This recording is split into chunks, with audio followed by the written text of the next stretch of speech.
बिस्मिल्लाहिर्रहमानिर्रहीम। अस्सलाम वालेकुम नाज़रीन, मैं हूं कंबर ज़ैदी। आप मेरा डिजिटल मीडिया देख रहे हैं। आज छुट्टी का रोज़ है, लेकिन इसके बावजूद अदालत उज़्मा सुप्रीम कोर्ट ऑफ पाकिस्तान के बाहर हूं। दो बड़ी खबरें आपके साथ शेयर करनी है।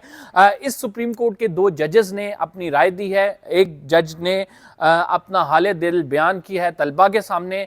वो एक्सक्लूसिव न्यूज़ आप तक पहुंचाएंगे और साथ आपको ये भी बताएंगे कि एक और जज जो कि सीनियर तरीन जज हैं, जस्टिस मंसूर साहब, उन्होंने अपनी एक जजमेंट दी है।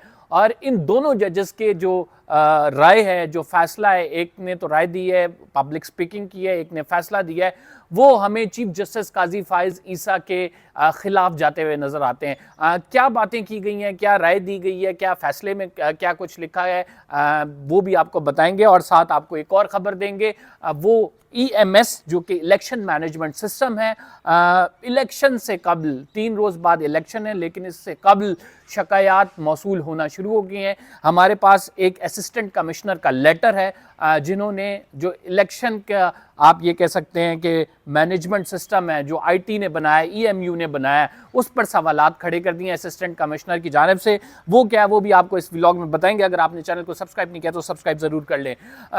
आज का व्लॉग ज़रूरी इस वजह से भी है, वैसे तो छुट्टी का दिन है, इस दिन हम आराम कर रहे होते हैं, लेकिन इलेक्शन से कबल कुछ ऐसी डेवलपमेंट्स हैं जो कि बतानी बहुत ज़रूरी हैं।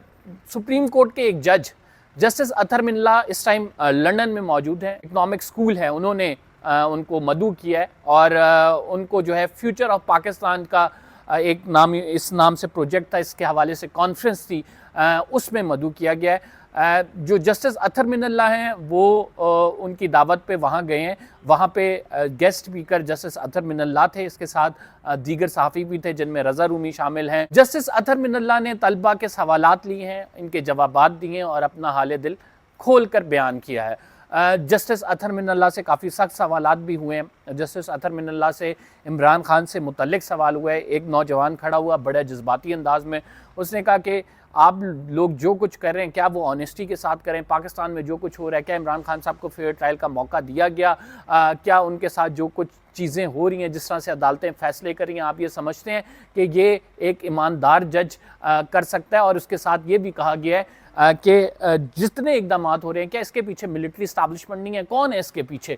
तो उसका जवाब जस्टिस अतहर मिनल्ला ने बड़ा इंटरेस्टिंग दिया है। उसका जवाब जस्टिस अतहर मिनल्ला ने कहा है कि ये नौजवान बड़े जज्बाती अंदाज में जिन्होंने गुफ्तगू की है, मैं अपनी अदालतों का दिफा तो नहीं करूँगा, लेकिन मैं अपनी हद तक अदालतों में जो कुछ हो रहा है उसका दिफा अतहर मिनल्ला साहब कह रहे हैं कि मैं नहीं करूँगा, लेकिन वो ये कह रहे हैं कि मैं अपनी हद तक ये आपको ज़रूर बता सकता हूँ कि मेरी अदालत में, मेरे कोर्ट में जो मुकदमात आते थे, मैं उनका जब फैसला करता था तो मेरे से जो पॉलिटिकल पार्टीज़ हैं वो नाराज़ होती थी कि मैं मुखालिफिन को जो है उनके वो रिलीफ देता हूँ, और इस वजह से एक नहीं मुतादिद पॉलिटिकल पार्टी मेरे कोर्ट को क्रिटिसाइज़ भी करती थी। लेकिन उन्होंने कहा कि इसके बावजूद तमाम पॉलिटिकल पार्टीज़ को मेरी जो, जब मैं चीफ जस्टिस इस्लामाबाद था, मेरी जजमेंट्स पर एतमाद था। और आप वेबसाइट पे मेरे फैसले मौजूद हैं, वो निकाल कर देख लें, आपको मालूम हो जाएगा कि मेरे सामने जो केस आया डिसीजन के लिए, उसका मैंने ईमानदारी की बुनियाद पर फैसला किया है।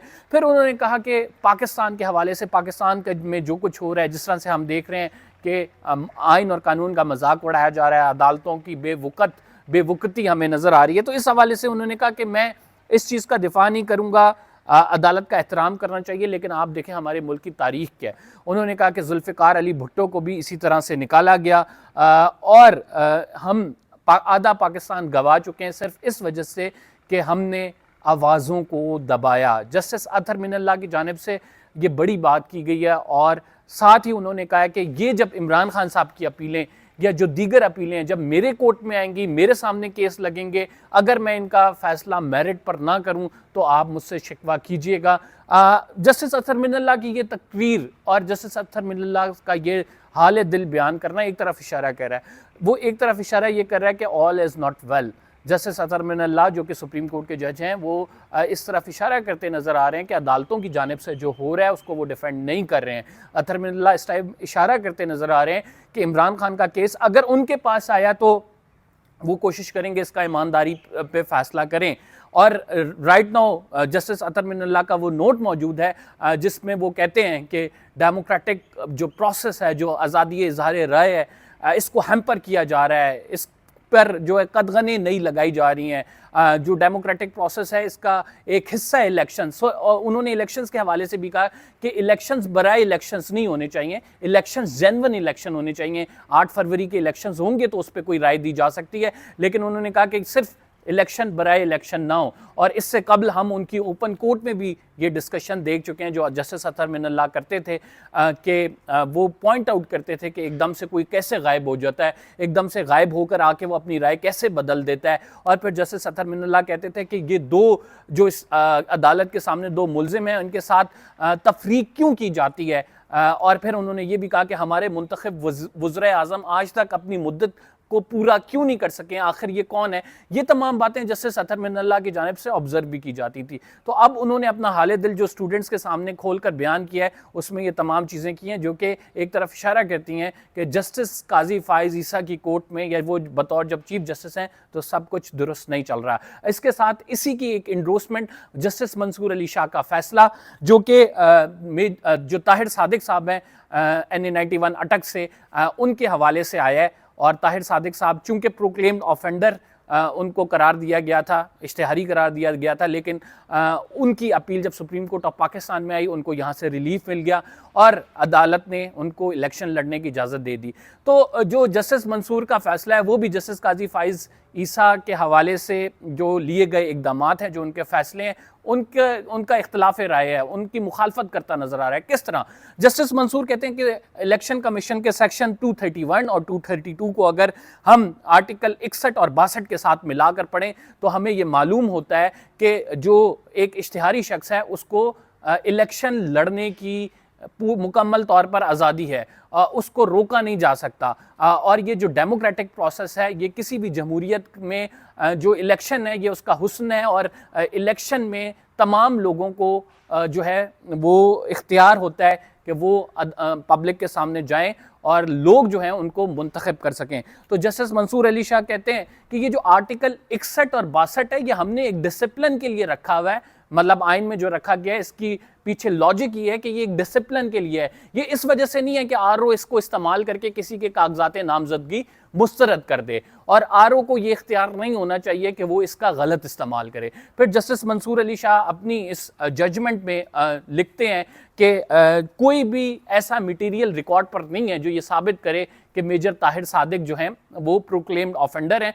इवन अगर वो प्रोक्लेम ऑफेंडर यानी इश्तिहारी मुलजिम भी हैं तो इसके बावजूद अदालत में उनको हक देती है कि वो अपना दिफा करें, और वो उनको कहीं पे भी किसी कानून में नहीं लिखा हुआ कि इश्तिहारी शख्स इलेक्शन नहीं लड़ सकता। उन्होंने कहा कि इलेक्शन में डाइवर्सिफिकेशन होनी चाहिए, मुख्तलिफ लोगों को सामने आना चाहिए, वो अपना हक इस्तेमाल कर सकें, वो इलेक्शन लड़ सकें और लोग जो हैं उनको अपना जो है रिप्रेजेंटेटिव चूज कर सकें। उन्होंने कहा कि किसी भी जमहूरियत में सबसे बड़ी चीज़ जो है वो ये होती है कि कानून और आइन को बनाना, यानी जो लॉ मेकर्स होते हैं उनका इंतखाब सबसे बुनियादी मामला है जिसमें हम किसी को भी रोक नहीं सकते हैं।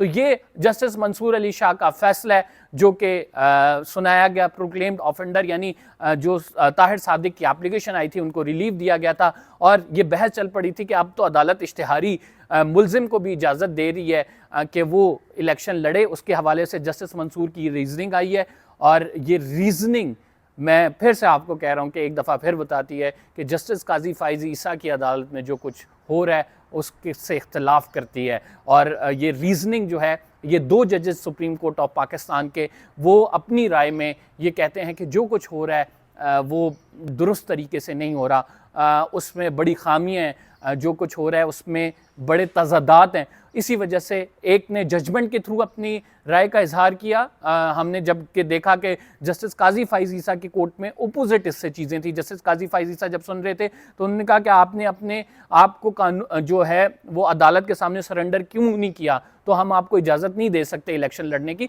तो उनका फैसला बिल्कुल बरखिलाफ था और जस्टिस मंसूर ने अपनी राय देकर इख्तलाफ किया जस्टिस काजी फ़ाइज़ ईसा से, जस्टिस अतहर मिनल्ला ने अपनी राय देकर इख्तलाफ किया जस्टिस काजी फ़ाइज़ ईसा से। तो ये 2 खबरें थी जो आप तक हमने पहुंचानी थी। एक जो बड़ी खबर है वो इलेक्शन कमीशन के हवाले से, इलेक्शन कमीशन को एक ख़त लिखा गया है। कंबर शहदाद कोर्ट के असिस्टेंट कमिश्नर की जानिब से, और उन्होंने अपने ख़त में लिखा है कि ये जो EMS है, इलेक्शन मैनेजमेंट सिस्टम जो है नाज़रीन, ये PMU ने बनाया, और जो इलेक्शंस के रिजल्ट्स के हवाले से जो ये सिस्टम बनाया गया है, इस पर जो असिस्टेंट कमिश्नर हैं वो अपने तहफ़्फ़ुज़ात का इजहार करते हुए कहते हैं कि ये काबिल भरोसा नहीं है। इस पर उन्होंने कुछ डाटा डाला था और उसके रिज़ल्ट्स कुछ निकले। फिर उन्होंने कहा कि हम या तो ये कमज़ोर है या फिर इससे ऐसा मालूम होता है कि पर्दे के पीछे इस सिस्टम को कोई ऑपरेट कर रहा है जो कि आसानी से मैनिपुलेशन कर सकता है। तो ये एक बहुत बड़ा इल्ज़ाम है जो कि एक असिस्टेंट कमिश्नर जो कि कंबर शहदाद कोर्ट के हैं, NA 197 ये कॉन्स्टिट्यूंसी बनती है, उन्होंने ये लगाया। अभी राइट नाउ आपको ये बता दूं कि इस टाइम मॉक सेशंस हो रहे हैं जो EMS सिस्टम है। 5 मॉक सेशंस हुए हैं ये EMS सिस्टम के, जिसमें ऑल ओके यानी सब अच्छा है की रिपोर्ट दी गई है, और इस सिस्टम के हवाले से कहा गया है इस पर कोई तहफ़्फ़ुज़ात किसी को नहीं है। जो हमारे ज़राए हैं वो हमें ये भी बता रहे हैं कि ROs को ये हदायत की जा रही है कि वो इस सिस्टम पे सवालात ना उठाएं, क्योंकि वो जिन ग्रुप्स में ऐड हैं उसमें एडमिन जो हैं और जो दीगर अफराद हैं उनमें चीफ इलेक्शन कमिश्नर भी शामिल हैं। तो ROs को ये कहा जा रहा है कि आप इलेक्शन जो है इलेक्शन कमीशन को तमाम अच्छे की रिपोर्ट ना दें। कुछ सोर्सेस ने हमें ये दावा किया है। बहरहाल जो इसकी वेरिफिकेशन है वो इलेक्शन कमीशन ऑफ पाकिस्तान कर सकता है कि इनमें कितनी सदाकत है, और election of commission of Pakistan बता सकता है क्या ये EMS सिस्टम इस काबिल है कि इससे सही तरह नताइज जो हैं वो अखज़ किए जाएँ, और जो टर्न आउट बहुत बड़ा एक्सपेक्टेड है और जो रिगिंग की बातें हो रही हैं इसकी नफ़ी सिर्फ इलेक्शन कमीशन ऑफ पाकिस्तान ही कर सकता है। तो ये जो EMS सिस्टम है इस पर एतराज़ आ चुका है, और एक नहीं मुताद्दिद लेटर्स हमारे ज़राए बता रहे हैं कि इस हवाले से आए हैं। अब असिस्टेंट कमिश्नर कंबर शहदाद कोर्ट की जानिब से ये लेटर आया कि ये कमज़ोर सिस्टम है, इसमें जो चीज़ें डालते हैं, जो डाटा एंटर करते हैं, उसके रिज़ल्ट्स वो वैसे नहीं देता जब मॉक सेशन इसका कंडक्ट किया गया। तो ये आपके गोश गुजार करनी थी। एक मैनुअल सिस्टम भी होता है NA 45 के फॉर्म 45 के हवाले से, जो मैनुअल रिज़ल्ट्स जो पोलिंग एजेंट्स की मौजूदगी में काउंटिंग होती है, फॉर्म 45 जारी किया जाता है, वो भी बड़ा मेन होता है। तो जो कैंडिडेट्स हैं फॉर्म 45 है इसके ऊपर डिपेंड करें रेदर देन जो ये EMS सिस्टम है, क्योंकि ये EMS सिस्टम चूँकि आपको पता है कि RTS सिस्टम भी पहले था, अब EMS सिस्टम है, तो इसमें फॉल्ट आ सकता है, लेकिन जो मैनुअल काउंटिंग होगी उसमें फॉल्ट आने के कम चांसेस हैं। इस वजह से पोलिंग एजेंट्स को ज़्यादातर सियासी जमातें ये कह रही हैं कि आपने फॉर्म 45 पे इन्हिसार करना है। फ़िलहाल के लिए इतना ही। कंबर ज़ैदी को इजाज़त दीजिए। इंशाल्लाह छुट्टी का दिन था लेकिन आप तक ये खबरें पहुँचानी ज़रूरी थी। इलेक्शन से पहले आपको पता है वैसी गहमा गहमी है। कुछ मज़ीद खबरें देंगे। अगर आपने अभी तक चैनल को सब्सक्राइब नहीं किया तो सब्सक्राइब ज़रूर कर लें। कंबर ज़ैदी को इजाज़त दीजिए। अल्लाह ने के बान।